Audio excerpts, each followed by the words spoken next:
All right, welcome. Today, we're diving into a really unique book called Dr. Zhivago Visits Paris. It's by an author and business consultant named Stephen Wood. And through this book, we're going to uncover the incredible story of his grandfather, a man who seemed so quiet, but who lived through some of the most chaotic times in 20th century Europe. So, where does a story like this even begin? Well, it's not with a date or a historical event. Nope. It all starts with two mysterious objects the author found in his home. And these weren't just old family things, you know? They were like triggers. They were clues to a whole life that nobody ever talked about. Okay, artifact number one. It's this beautiful oil painting of a street scene in Montmartre, Paris. But here's where it gets weird. See the signature? It says HM 1975. But if you look at how everyone's dressed, that's straight out of the 1890s. So, it's a beautiful painting, for sure, but it's also a real puzzle. And believe me, it gets even more interesting when you see the second artifact. And here it is. Wow. A massive 507-page manuscript, all typed out on an old mechanical typewriter, and look at all those handwritten corrections. This is a complete translation of the famous novel Dr. Zhivago from its original Russian into German. Can you imagine? A project like this took nearly 3 years. So you've got the painting, and you've got this incredible manuscript. The big question is, who was the man who created them? Well, the answer is in this book, Dr. Zhivago Visits Paris.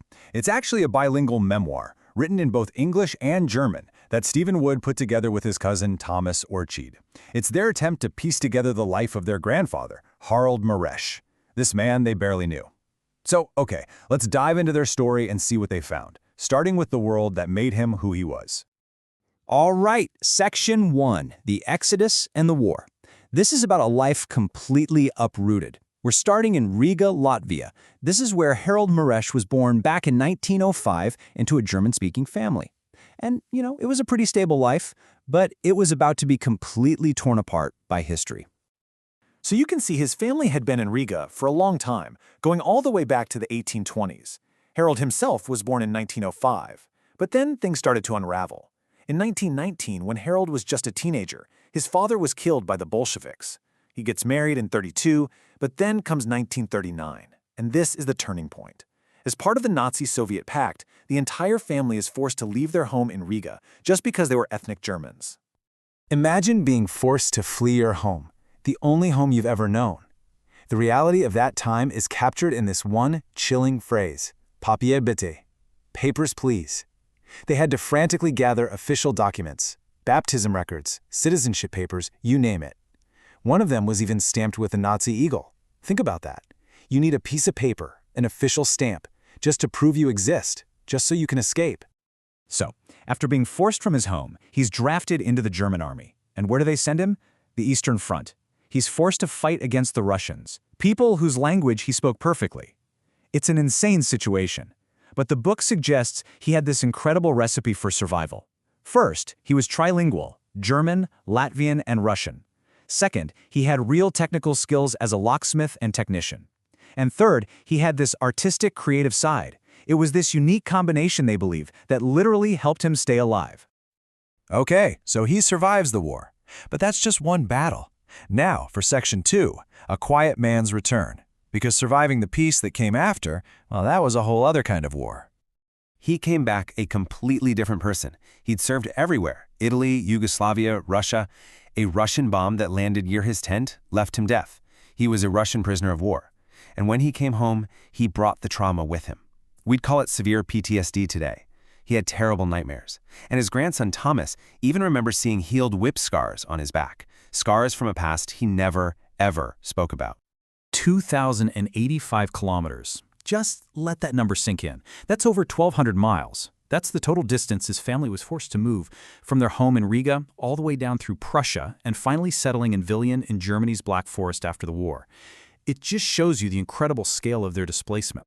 Just look at the contrast. Before the war, he was a skilled technician, living in a major city. He had a secure family life. He could hear perfectly.